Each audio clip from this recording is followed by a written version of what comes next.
que entremos en materia, que entremos a la palabra de Dios, a la palabra del Señor. Hemos venido hablando en este casi ya, creo que mes y medio aproximadamente, de una serie que es titulada Las señales antes del fin.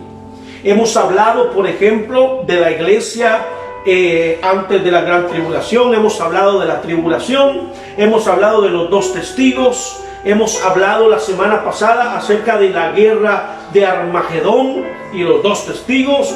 Pero hoy hermanos, estaremos finalizando esta serie de las señales antes del fin. Hoy es la última enseñanza. Hemos dado aproximadamente unas 5, creo que o 6 enseñanzas acerca del libro de Apocalipsis y acerca de las señales antes del fin.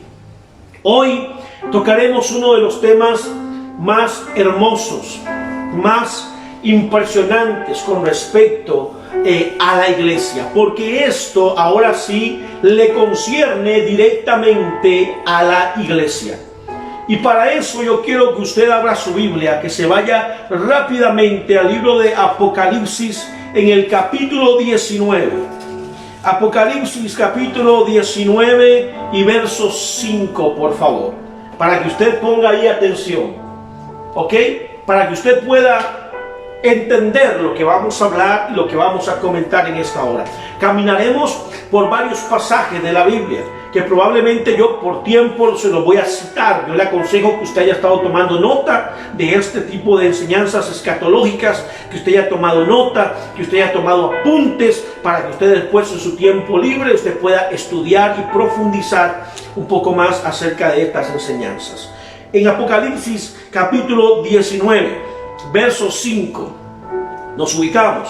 El que no sabe dónde está Apocalipsis, es el último libro de la Biblia, por aquello, ¿verdad? Apocalipsis capítulo 19, aleluyita santo, dice la palabra de Dios, verso 5: y salió del trono una voz que decía: alabad a nuestro Dios todos sus siervos, a los que le teméis, así pequeños como grandes.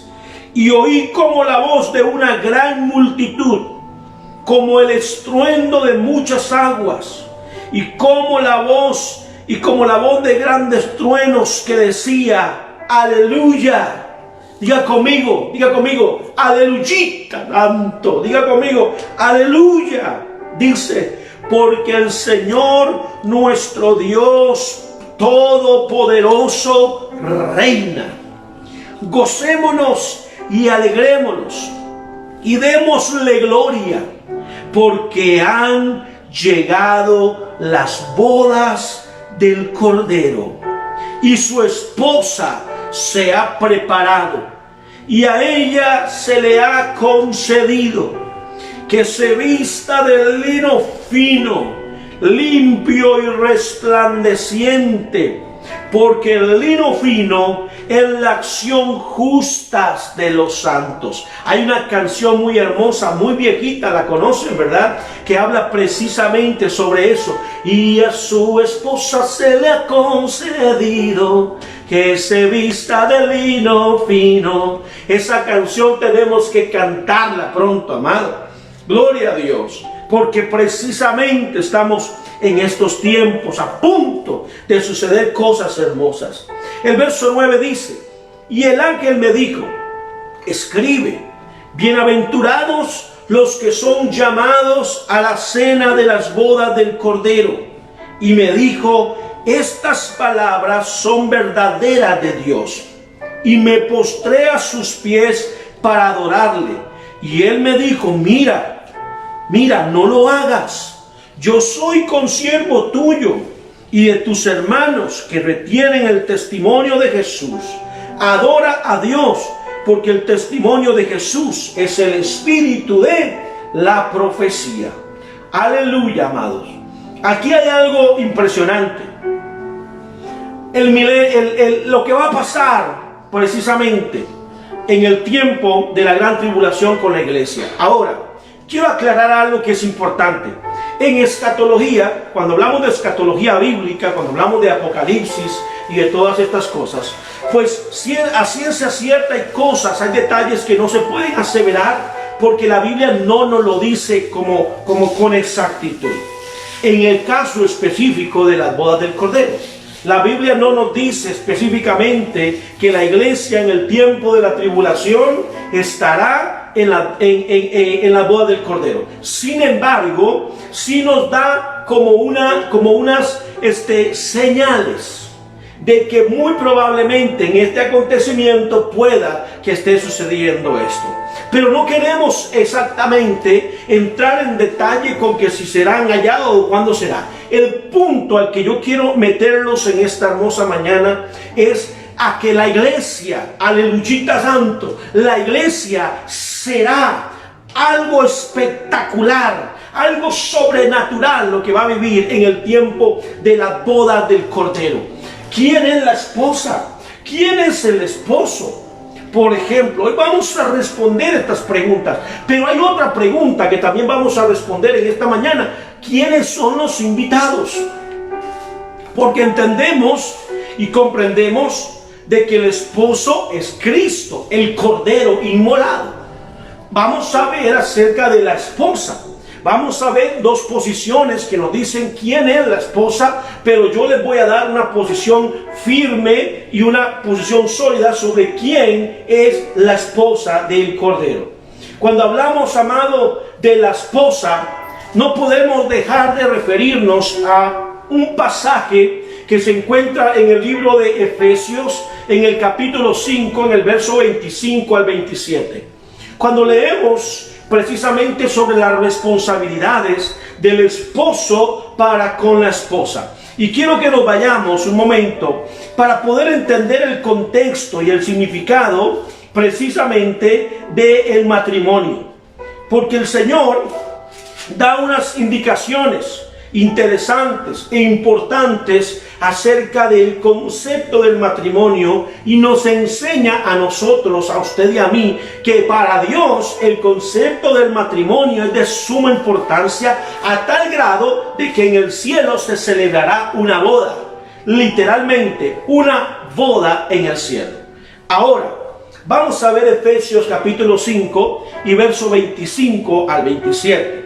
Usted probablemente lo tiene. Vamos a leerlo. Ahí mismo dice así: maridos, ojo lo que dice: amad a vuestras mujeres, así como Cristo amó a la iglesia y se entregó a sí mismo por ella, para santificarla, así habiéndola purificado en el lavamiento del agua por la palabra, a fin de presentarla a sí mismo una iglesia gloriosa, que no tuviese mancha ni arruga ni cosa semejante, sino que fuese santa y sin mancha.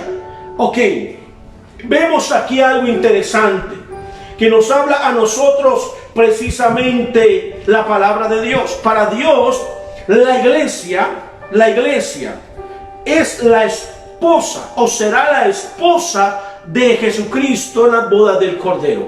Pero hay otra posición que precisamente lo dice en el libro de Apocalipsis. Más adelantito en el capítulo 21, en el verso 9, nos habla de que la esposa del Cordero, y dice de que vio una gran ciudad, la Santa Jerusalén.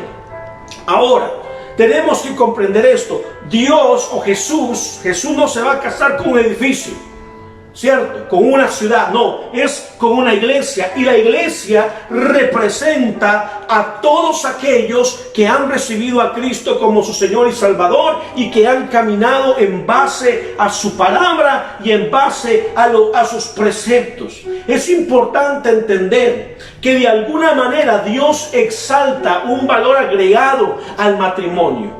En este caso, hermanos, esto sucede en el cielo entre la iglesia y Cristo el Cordero inmolado. Pero creo que es importante entonces que definamos algunos puntos importantes que nos competen a nosotros, amados, como iglesia. Para que esto, precisamente quiero que lo hagamos entonces las siguientes preguntas, que creo que nosotros tenemos que aprender, hermano, a que Dígale al que está al lado suyo, dígale, pregúnteme. O sea, es importante que nosotros aclaremos las dudas que tengamos en base a la palabra de Dios. Es importante que no comamos cuento. Es importante que no creamos a cualquier palabra que anda ahí en el ambiente, sino que nos vayamos a la palabra de Dios y que hagamos una buena exégesis o un buen análisis o una buena interpretación de la palabra de Dios. A la luz de lo que yo creo, no es a la luz de lo que usted cree, no es a la luz de lo que usted piensa, no es lo que usted cree que es o lo que usted cree, porque aquí no se trata de lo que usted cree, ni se trata de lo que yo creo, se trata de lo que la palabra de Dios dice, amén, de lo que la palabra de Dios enseña, de lo que dice, no a raíz porque pertenezco a X o Y lugar, sino que vamos a escudriñar la palabra, vamos a profundizar en la palabra y vamos a tratar de interpretar bíblicamente a través del Espíritu Santo lo que la palabra de Dios nos enseña a nosotros con respecto a estos temas que hemos venido estudiando. Ok, primera pregunta: ¿quién es el esposo en las bodas del Cordero? Eso lo tenemos, hermanos, casi que claro y definido. La segunda pregunta es: ¿quiénes son los invitados? Ojo con esto. Oye, qué interesante. ¿Quiénes son los invitados? Y la tercera pregunta es: ¿quién es la esposa? ¿Quién es la esposa en las bodas del Cordero en Apocalipsis capítulo 9? Ahora, 19.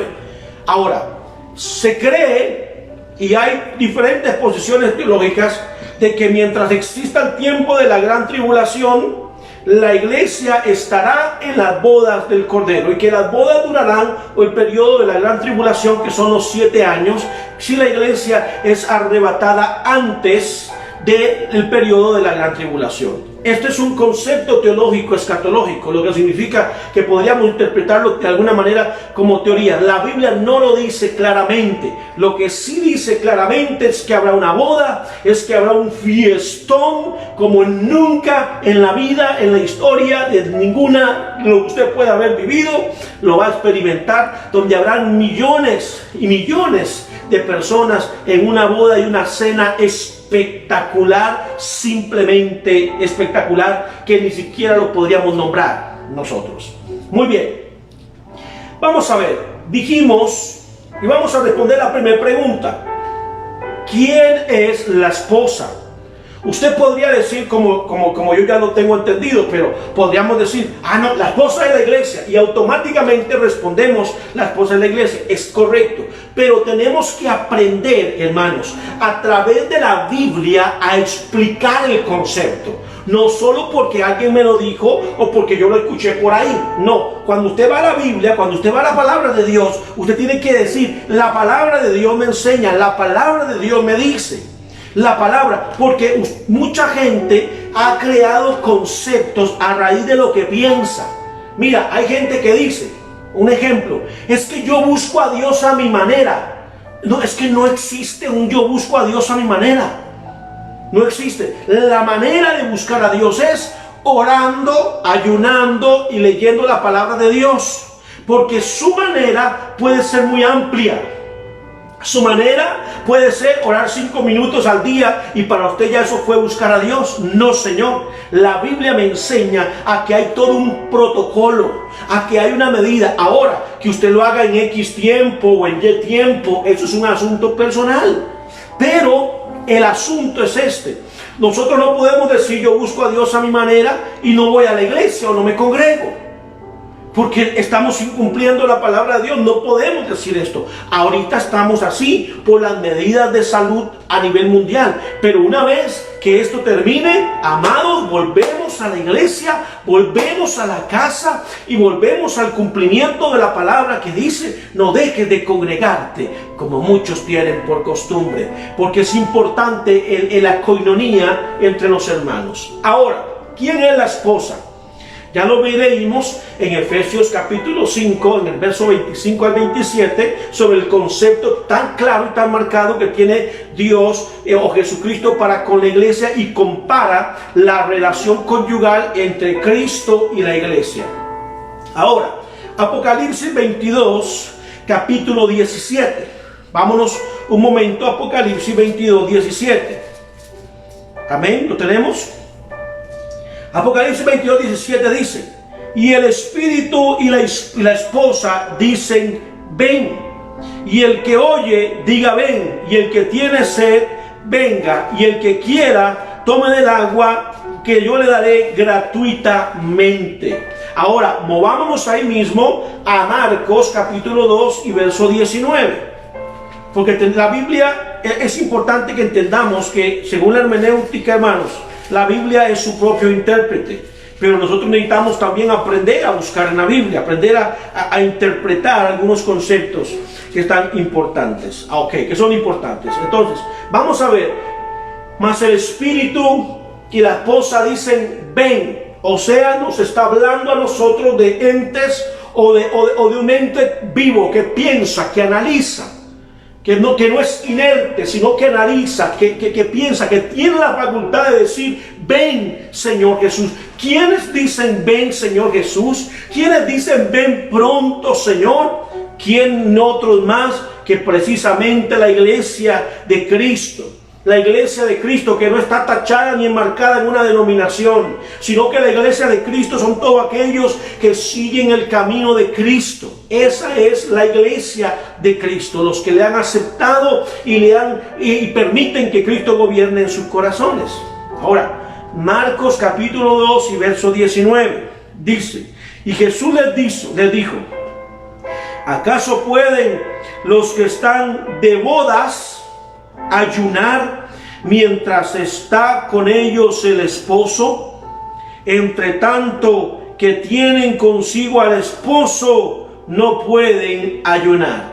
¿A quién le está hablando Jesús en este momento? Bueno, entendemos, amados de Dios, que los fariseos de alguna manera se habían levantado contra Jesús, contra los discípulos, porque ellos no hacían ciertos rituales o ciertas cosas en aquella época. Entonces Jesús le habla a los fariseos y les dice, es que la esposa no puede estar en ayuno mientras está el esposo. Precisamente se refiere, y lo entendemos muy bien, que estaba hablando de los discípulos, y que los discípulos amados o los apóstoles también son cosa importante o parte importantísima de la iglesia.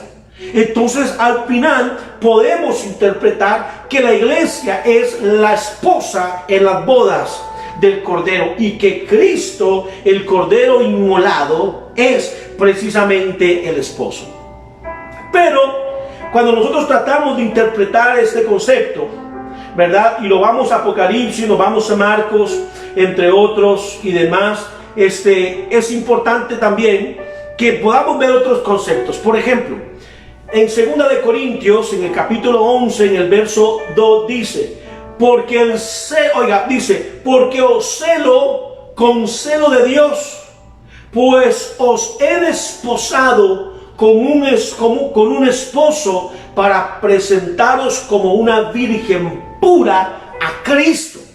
Otro versículo más, 2 de Corintios 11:2. ¿De quién está hablando? Está hablando de la iglesia, Entonces, está claro como el agua que la esposa es la iglesia.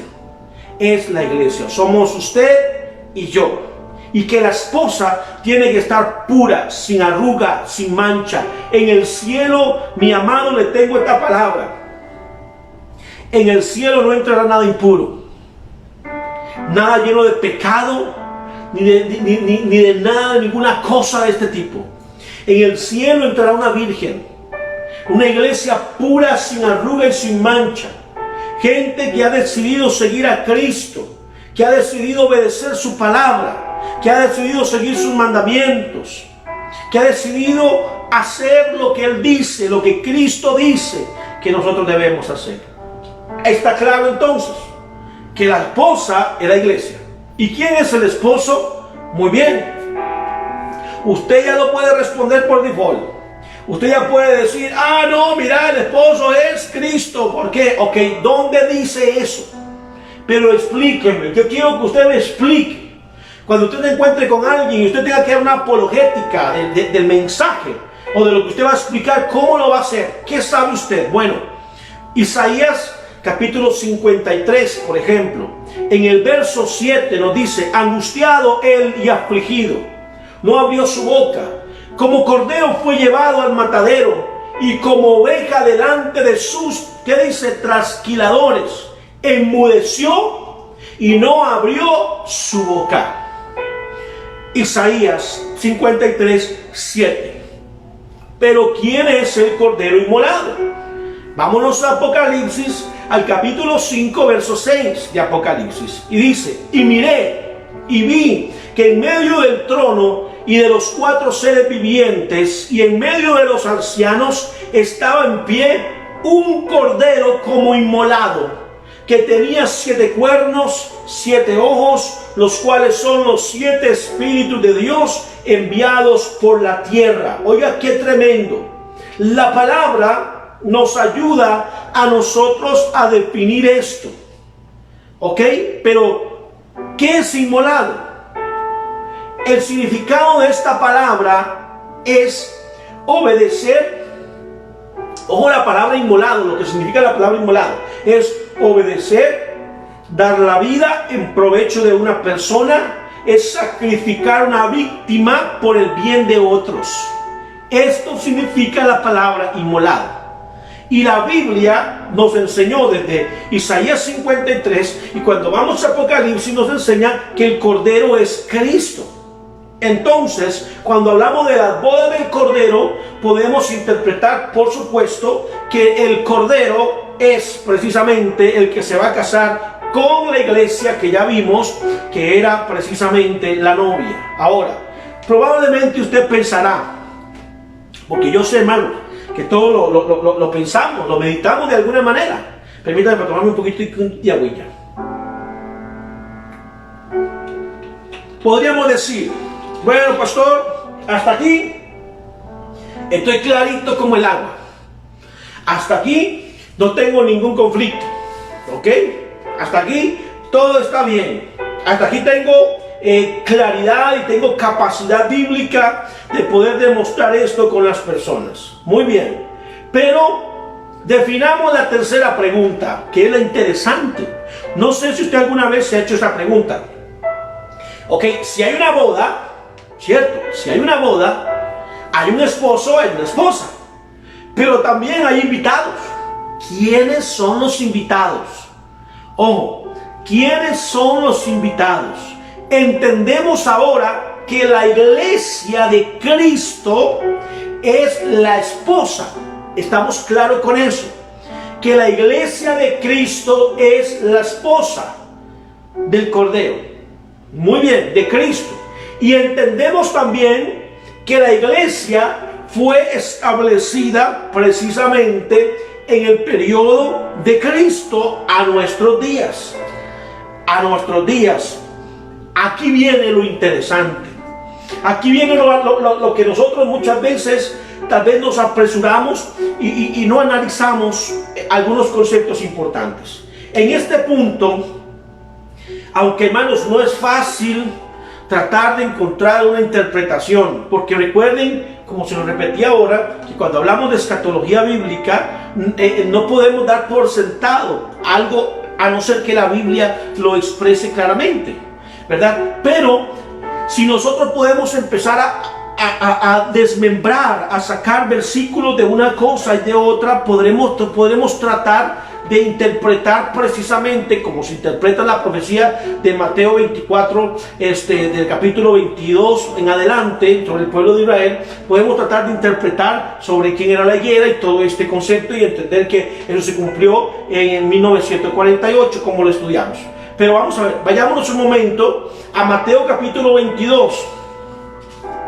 En escatología, hermanos, usted tiene que ir por toda la Biblia. O sea, no podemos solamente hablar, sino que tenemos que ir por la Biblia y tenemos que aprender a ingresar en la palabra de Dios para poder tratar de interpretar y poder tratar de sacar conclusiones bíblicas, no conclusiones personales. Muy bien. Mateo capítulo 22, del verso 8 en adelante. Dice: entonces dijo a sus siervos: las bodas a la verdad están preparadas, mas los que fueron convidados, aquí estamos hablando de los que fueron invitados, ¿ok? No eran dignos. Id pues a la salida de los caminos, llamad a las bodas a cuantos halléis. Y saliendo los siervos por los caminos, juntaron a todos los que hallaron, juntamente malos y buenos. Y las bodas fueron llenas de convidados. A ver, marquemos una diferencia. La iglesia es, ¿qué es la iglesia? La esposa. Ok, la esposa es la iglesia. Cristo es el esposo. Pero ¿quiénes son los convidados? Aquí y ahora sí vamos. Ya tenemos tres personajes dentro de un mismo concepto. Y entró el rey para ver a los convidados, y vio allí un hombre que no estaba vestido de boda. Y le dijo: amigo, ¿no entraste aquí sin estar vestido de la boda? Mas él enmudeció. Entonces el rey dijo a los que servían: atarle de pies y manos y echarle en las tinieblas de afuera, y allí será el lloro y el crujir de dientes, porque muchos son llamados, pero pocos son escogidos. Ojo con esto. Voy a tratar de interpretar esto a la luz de la palabra de Dios. En el verso 13 encontramos, o verso 12, encontramos a un personaje que parece que está como fuera de foco, ¿cierto? Como que está fuera de foco aquí. Tenemos los convidados, los que fueron invitados, pero en el verso 13 aparece un personaje que dice: ¿y usted qué está haciendo aquí si usted no está vestido de la forma adecuada? Usted no está vestido de la forma correcta. Y él simplemente, dice la palabra, mas él enmudeció. Y le dijo entonces: atarle y echarle afuera, donde allí será el lloro y el crujir de dientes. Quiero que vayamos ahí uniendo algunos conceptos importantes, porque les voy a dar posiciones sobre esta parte que es interesante. Sabiendo que se cree que las bodas se realizarán en el periodo de 7 años de la gran tribulación, ¿verdad? Aunque, como le dije, no es algo que se pueda afirmar a ciencia cierta, porque la Biblia no lo enseña, pero sí sabemos que lo que nos interesa, que habrá una boda tremenda. Sabemos que este acontecimiento será algo simplemente imposible de explicar o de imaginar, ¿verdad? Ahí estarán, como dice la palabra de Dios, todos los santos de Dios. Todos los santos de Dios. En Apocalipsis capítulo 21, en el verso 9. Vámonos un momento a Apocalipsis 21, 9. Para que ustedes puedan ver un detalle interesante, ¿verdad? Y vino entonces a mí uno de los 7 ángeles que tenía las 7 copas llenas de las 7 plagas postreras, y habló conmigo: ven acá y te mostraré la esposa del Cordero. Y en este pasaje empieza a describir la nueva Jerusalén.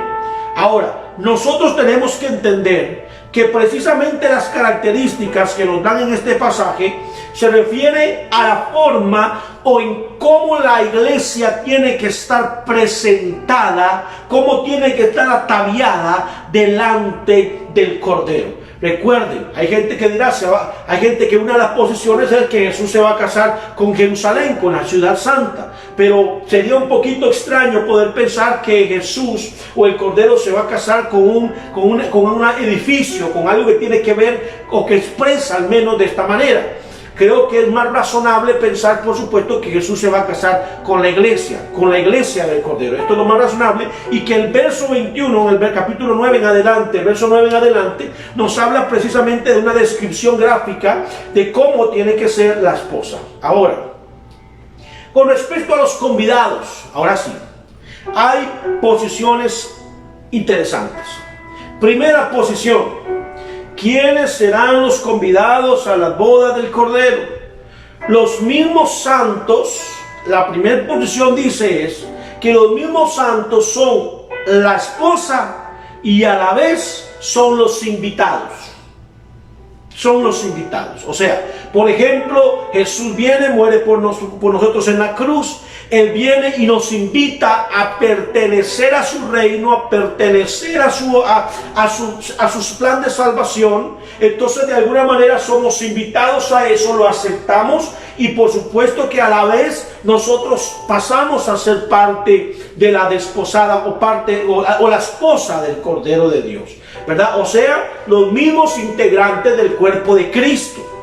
Pero hay otra posición que es una posición que muchos teólogos abrazan, realmente abrazan, y que podemos tratar de interpretarla y tratar de analizarla de una forma muy interesante, porque si entendemos que Cristo es el esposo y que la iglesia es la esposa y que la iglesia comprende del periodo de Cristo a la actualidad, entonces ¿qué pasa con el Antiguo Testamento?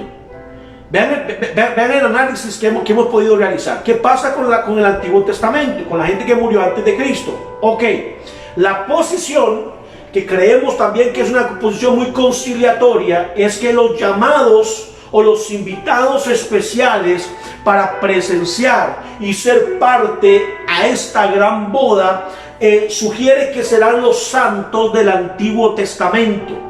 O sea, los santos del Antiguo Testamento. Todo lo que usted conoce tiene que ver con judíos, tiene que ver con los que mueren también entonces en la gran tribulación, porque si entendemos que el tiempo de la iglesia llega hasta antes de la gran tribulación, y hemos entendido y explicado que en la gran tribulación habrá gente que se salve, aunque le va a costar su vida, ¿verdad? Literalmente. Entonces entendemos que los que serán parte de esos invitados serán los del Antiguo Testamento, los que son antes de Cristo, precisamente, que tiene que ver con judíos y demás. Tiene que ver entonces con los que mueren en la gran tribulación, y también los ángeles del Señor. Los ángeles, en todas las posiciones angelicales. Entonces, aquí hay algo interesante, hermano, en este concepto. Y aquí podríamos encontrar entonces una posición como de conciliación, ¿verdad?, entre las dos partes. Y sería en ver que los llamados a la cena del Cordero, que son los santos de todas las edades pasadas y de todas las edades futuras. Podríamos decir esto entonces, que todos los santos de las edades pasadas del Antiguo Testamento, todos los santos de las edades futuras presentes, precisamente estarán en ese lugar, pero que deben ser considerados entonces ellos como dichosos al ser llamados a formar parte de la iglesia desposada de Cristo. O sea, que los del Antiguo Testamento, los del Nuevo, la iglesia de Cristo, todos han sido llamados a formar parte en ese momento de este acontecimiento tan extraordinario. Entonces, de esta forma podemos interpretar y podemos entender quiénes son los invitados a la cena o a la boda del Cordero. Si la iglesia es la esposa, si Jesús es el esposo, los invitados serán entonces, por supuesto, podríamos interpretarlos escatológicamente, que es la gente del Antiguo Testamento, los que murieron antes de Cristo, los que mueren en la gran tribulación, y por supuesto que todos los ángeles, los que están presentes, estarán presentes en este glorioso acontecimiento. Ok, esta parte es importante que nosotros la entendamos. Ahora, para ir sintetizando todo, quiero entrarles en otro tema que es un poco más corto, que es acerca del reino milenial de Cristo. Hemos hablado ya de la boda del Cordero, hemos hablado de todo este acontecimiento tan precioso en el que usted y yo, ¿cuántos van a estar presentes? ¿Cuántos dicen amén? Amén. Diga conmigo, amén, pastor, yo voy a estar presente, sentado en esa mesa. Que por ahí, yo le voy a decir algo.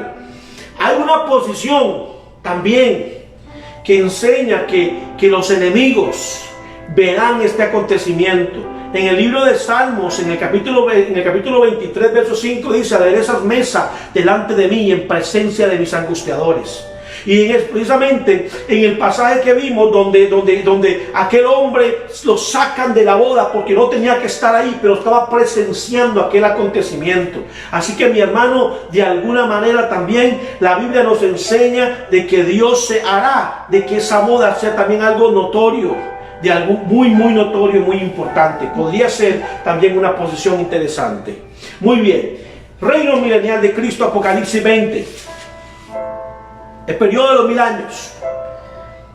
1000 años que se interpretan que son literales y que tiene que ver precisamente después de la guerra de Armagedón, después del acontecimiento de la guerra de Armagedón, donde ya vimos que Cristo viene con los santos, viene con la iglesia, aleluyita santo, y que venimos a reinar sobre esta tierra. El reino milenial de Cristo se cree que es un periodo de 1000 años, de 1000 años literales. Este reino milenial inicia una vez que Cristo haya triunfado sobre las naciones de la tierra, en la guerra de Gog y Magog o la guerra de Armagedón, como lo habíamos enseñado, es lo mismo, es el mismo concepto.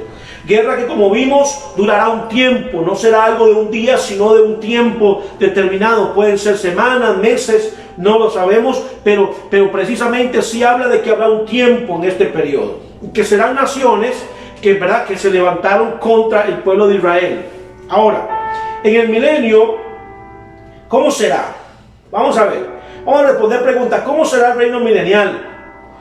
¿Por qué es que después de 1000 años de no haber cosas malas o de no estar Satanás, habrá una guerra al final? ¿Cómo es posible que esto pase si Satanás se supone que está encarcelado? Ok, vamos a responder eso según la palabra de Dios. ¿Habrá muerte en el milenio, por ejemplo? Que vamos a ver, vamos a responderlo de una manera bien interesante.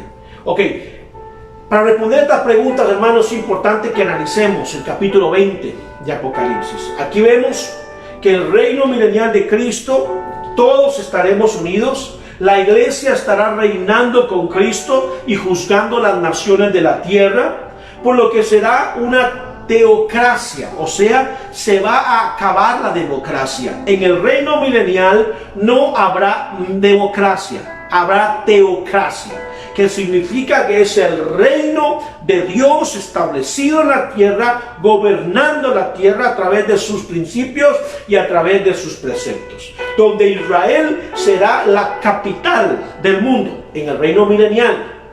Ok, esto sabemos que está muy bien. Satanás nos enseña en la Biblia que estará atado por un periodo de 1000 años. Según el verso 2, un ángel dice que prendió a Satanás y en este pasaje es donde aparecen los 4 alias, curiosamente. Es en el pasaje del verso 2 donde aparecen los 4 alias de Satanás. Oiga, se le conoce como dragón, como serpiente antigua, como diablo y como Satanás. Es el único versículo en la Biblia que aparece claramente quién es el dragón, quién es la serpiente antigua, quién es del diablo y por supuesto Satanás. Se le conoce a Satanás de estos 4 nombres. Por eso decíamos que el dragón, cuando lo habla el libro de Apocalipsis, se refiere a Satanás. La Biblia es su propio intérprete. Esto está interesantísimo, hermano. Ahora, comprendamos esto. Los que murieron en la gran tribulación resucitarán posteriormente. Eso nos lo enseña la Biblia. Y estarán en este periodo y tendrán cuerpos glorificados. Pero también en este periodo, hermanos, habrán seres humanos. En el reino del milenio habrán seres humanos con cuerpos normales. ¿Por qué? Porque por supuesto los que quedaron vivos de la gran tribulación, los que quedaron con vida de la gran tribulación, porque recuerde que Jesucristo viene a pelear contra las naciones que se levantan contra Israel y las derrota. Pero hay gente en este periodo de la gran tribulación que queda con vida. La iglesia viene a reinar con Cristo. Entonces va a haber personas que quedan con vida. Entonces, con cuerpos no glorificados en este momento. Y son los que quedaron entonces después de la gran tribulación. Esto es importante. De aquí, hermanos, nace ahora sí. De aquí nacerá la última gran rebelión de los hombres. ¿De dónde? De las personas precisamente que quedaron en la gran tribulación, que no murieron, que vieron a Cristo descender, pero el ser humano en su propia naturaleza es portador del pecado. Ahora usted me dice, pastor, pero si Satanás dice en la Biblia que está atado por 1000 años, correcto. Lo que nos expresa a nosotros claramente el pasaje de que la maldad está ¿en dónde? En el corazón del hombre. Porque nosotros tenemos la tendencia a echarle la culpa al diablo por todo, ¿verdad? Y Dios reprenda al diablo, porque el diablo sabemos que es bien diablo, ¿verdad? Pero todo el mundo le echa la culpa al diablo. No, hay cosas que el diablo no tiene la culpa. Hay cosas, hermano, que nosotros practicamos porque nos da la regaladísima recontragana. Dígame si no es cierto. Yo puedo ir a acostarme con una mujer o puedo ir a acostarme con un hombre y Satanás ni siquiera tiene vela en el entierro. Fue una decisión que yo tomé, fue una decisión mía. Así de simple. Satanás es el que prepara las cosas, pero yo soy el que me tropiezo. Yo soy el que caigo en lo que sé que está mal, porque le voy a decir algo. Alguien que va a hacer un pecado de adulterio, de fornicación o de lo que sea, sabe que es pecado, sabe que eso está mal y punto. Y lo hace, simplemente lo hace. Satanás se aprovecha de la circunstancia y vienen consecuencias. Entonces, Satanás, amado, es el precursor de la maldad, es el padre de la mentira, pero en el corazón del hombre nos expresa esto entonces de que realmente habita el mal. Ahora, ¿en cuáles hombres? Como lo acabo de explicar, en los hombres que quedaron en el periodo de la gran tribulación, seres humanos. Usted y yo, cuando venimos a reinar, tendremos un cuerpo glorificado, según lo que nos dice la palabra en el libro de Tesalonicenses, transformado. Por lo tanto, usted como iglesia, yo como iglesia, cuando vengamos a reinar, no vamos a pecar, porque nuestro cuerpo ya está glorificado. Pero las personas, los seres humanos que quedaron, van a caer de nuevo en el mismo lazo de su propia concupiscencia. ¿O no dice la Biblia que cada uno de nosotros es atraído conforme a qué? A nuestra propia concupiscencia. Este punto queda claro. Ahí, ok.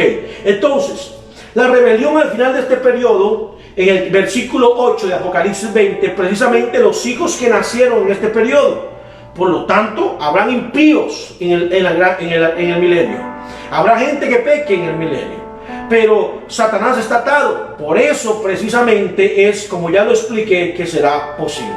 Ahora, se cree que después del regreso de Cristo a la tierra establecerá el reino prometido a la nación de Israel, donde Jesús será el rey de Israel, conforme a la promesa hecha por Dios a David. Ahora, al comienzo de este reino, hermano, los santos del Antiguo Testamento, dice la Biblia, van a resucitar y vivirán en este periodo por 1000 años. A esto se le conoce como la primera resurrección, que nos habla a nosotros la palabra de Dios. Es importante. Años sobre la faz de la tierra. ¿Ok? Donde todo estará centralizado en la capital mundial, que será Jerusalén. ¿Por qué cree usted que hoy en día Jerusalén es la capital? Es la capital del mundo más peleada, en donde hay más conflictos y diferentes situaciones.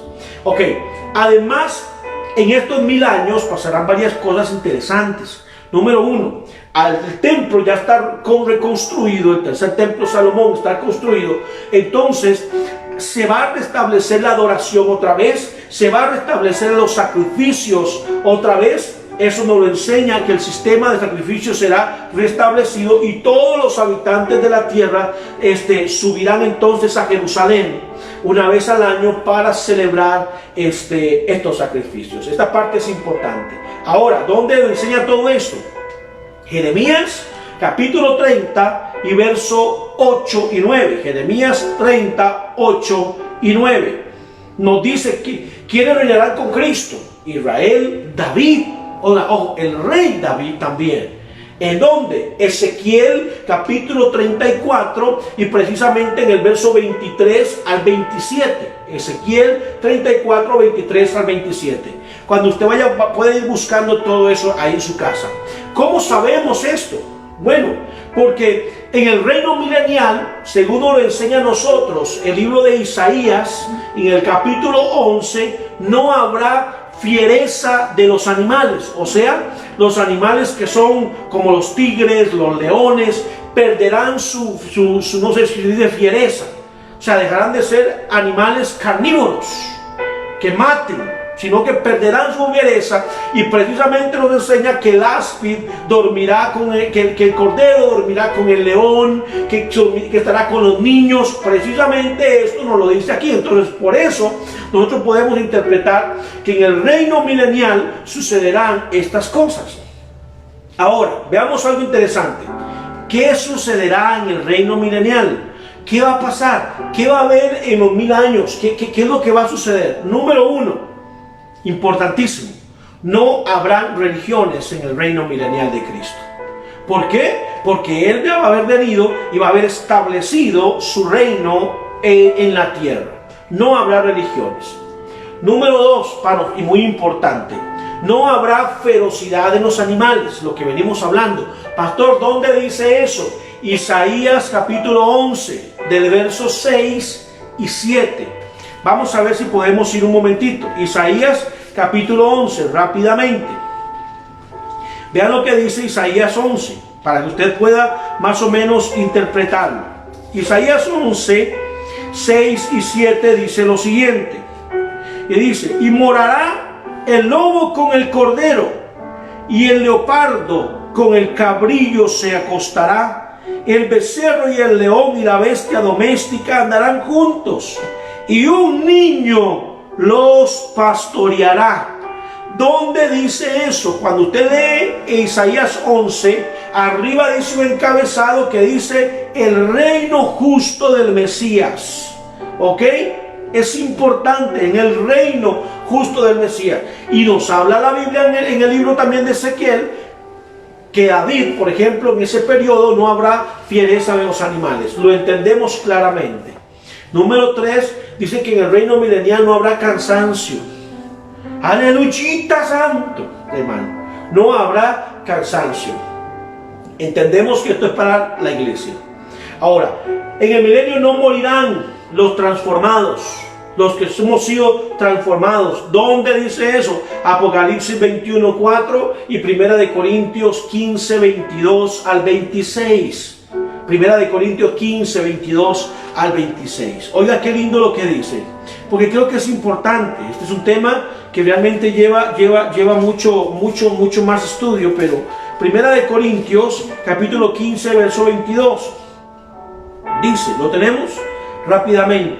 Dice, porque como en Adán todos mueren, también en Cristo todos serán vivificados, pero cada uno en su debido orden. Cristo las primicias y luego los que son de Cristo en su venida.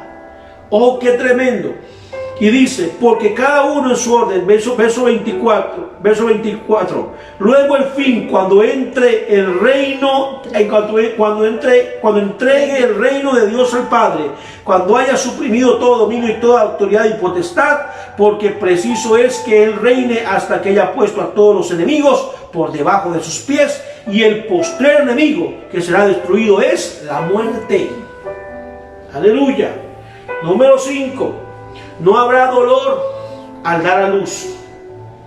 Pastor, ¿habrá nacimientos en el reino milenial? Por supuesto. ¿Dónde lo dice?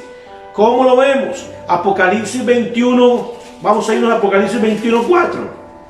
Rápidamente. Apocalipsis 21:4. Ojo lo que dice. Dice así. Y enjuagará Dios toda lágrima de los ojos de ellos, y no habrá muerte. Ya lo vimos. Ni habrá más llanto, ni más dolor, porque todas las primeras cosas pasaron. Todas las primeras cosas pasaron. Importante, no habrá dolor. Habrá pecado. Sí, no del pueblo de Dios, porque ya hemos sido transformados, sino precisamente de los que quedaron en el periodo de la gran tribulación. ¿Dónde? Apocalipsis 20, capítulo 7 dice, cuando los 1000 años se cumplan, Satanás será suelto de su prisión y saldrá para engañar a las naciones que están en los 4 ángulos de la tierra, Gog y Magog. Entonces sí, habrá pecado. Lo entendemos claramente. Otro más. Dice, el poder radicará solo en Cristo. No habrá dinero. Las primeras cosas dice que ya pasaron. ¿Dónde vemos eso? Zacarías capítulo 14, del verso 18 al 21. Ahí usted lo va a poder estudiar. Zacarías 14, del 28 al 21. Trabajaremos, sí, pero no habrá cansancio, ya lo vimos. La naturaleza será renovada, será restaurada, también ya lo vimos.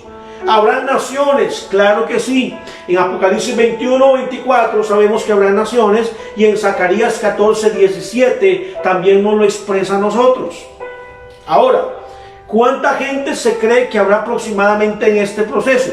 Sabemos que ha muerto casi la tercera parte de la población. Nos lo enseña a nosotros en el periodo de la gran tribulación. Por lo que si tuviéramos que sacarlo hoy en día, estaríamos hablando que para ese periodo podrían haber unas 2 billones de personas con vida. Si hoy somos más de 7 billones en el mundo, aproximadamente podrían dar unos 2 billones de personas en el mundo. Muy bien. Para ir aterrizando, es importante que nosotros entendamos, hermanos, que en la escatología algunas interpretaciones son teorías teológicas. Algunas ven este periodo de 1000 años como años literales, otras lo ven como simplemente un periodo largo de tiempo, ¿verdad? Sin embargo, amados, es importante que nosotros entendamos algunos conceptos importantes. Es importante que entendamos de que la iglesia tiene que estar preparada y tiene que estar lista. Independientemente de lo que algunos puedan pensar o creer con respecto a una posición u otra, lo que sí sabemos y todos estamos de acuerdo es en que la iglesia de Cristo tiene que estar preparada para lo que sea. Tenemos que estar preparados para cualquier acontecimiento. Usted dice, pastor, estamos en los últimos tiempos. Sí, ya lo hemos predicado, ya hablamos de las señales, ya hablamos de la tribulación, hablamos de las posiciones pretribulacionista, mitribulacionista, posttribulacionista. Todo eso ya lo explicamos. Pero sea cual sea su posición, lo que sí no puede ser negociable es que usted tiene que estar preparado para irse con Cristo. Porque si Cristo no viene ahorita o mañana o dentro de 2 años o 10 años, usted sí puede morir mañana. Usted puede morir hoy.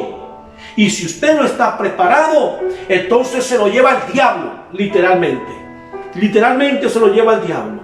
Porque el infierno es tan real como lo es el cielo. Así de simple. Es tan real como lo es el cielo. Y la Biblia, mi amado, me lo enseña. Me lo enseña claramente. Que nosotros, cuando hablamos del juicio del gran trono blanco, amén, este juicio es un juicio de condenación. Es un juicio en donde los que no creyeron en Cristo serán desechados y serán condenados eternamente. Eso lo vemos en Apocalipsis 20.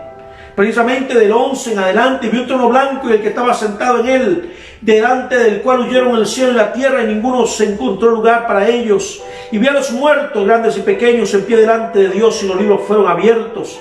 Y otro libro fue abierto, el cual es el libro de la vida, y fueron juzgados los muertos por las cosas que estaban escritas en los libros según sus obras. Y el mar entregó sus muertos que había en ellos, y la muerte y el Hades entregaron los muertos que había en ellos, y fueron juzgados cada uno según sus obras. Y la muerte y el Hades fueron lanzados al lago de fuego, y esta es la muerte segunda. Y el que no se halló escrito en el libro de la vida fue lanzado al lago de fuego. Hay gente que dice, no, mira, el infierno, Dios llega y nos lanza al lago de fuego y ahí se desaparece todo. Bueno, la Biblia no enseña eso. ¿Dónde no lo enseña? En Apocalipsis 20, precisamente en el verso 19 dice, y subieron sobre la anchura de la tierra y rodearon el campamento de los santos y la ciudad amada. Y Dios descendió fuego del cielo y los consumió. Y el diablo que los engañaba fue lanzado al lago de fuego y azufre, donde estaban la bestia y el falso profeta, y serán atormentados de día y de noche por los siglos de los siglos. Ojo con esto y con eso termino. Y serán atormentados de día y de noche por los siglos de los siglos. No me dice que es una condición en donde son lanzados y ahí se termina. Me dice que es una condición en donde son tirados y ahí viene el sufrimiento. Eso enseña la palabra de Dios. Podemos creer otra cosa. Quiero decirte en esta noche, en esta mañana, Dios te ama y Él quiere entregar su vida Y Él entregó su vida por usted. Y es tiempo de que le abras la puerta, que le abras el corazón a Cristo en esta hora. Es tiempo de que le abras el corazón al Rey de Reyes y Señor de Señores. Porque Dios tiene un propósito para ti. Él te ama como nadie te ha amado. Entrégale tu corazón a Cristo y dile conmigo: Señor, yo te doy gracias en esta mañana. Hoy te entrego mi corazón y mi vida. Hoy te entrego todo mi ser. Gracias por la bendición que me das de haber estado en esta mañana. Hoy te entrego mi vida y mi corazón. Hoy reconozco que tú eres el Rey, que tú resucitaste entre los muertos y resucitaste al tercer día. Que viniste en carne, Señor, y que nos diste vida y esperanza y que resucitaste por amor a nosotros. Gracias, Padre Santo. Gracias por esta mañana tan hermosa, por esta palabra. Señor, gracias por lo que nos has hablado, por lo que nos has dicho y hablado y ministrado a nuestro corazón. Toda la gloria y toda la honra y toda la alabanza sean para ti, en el nombre de Jesús. Amén. Amados, que Dios me los bendiga en esta hermosa mañana. Que la gracia de Dios esté con ustedes. Que Dios me los bendiga. Que Dios me los guarde. Y que la paz de Dios esté con todos ustedes. Amén.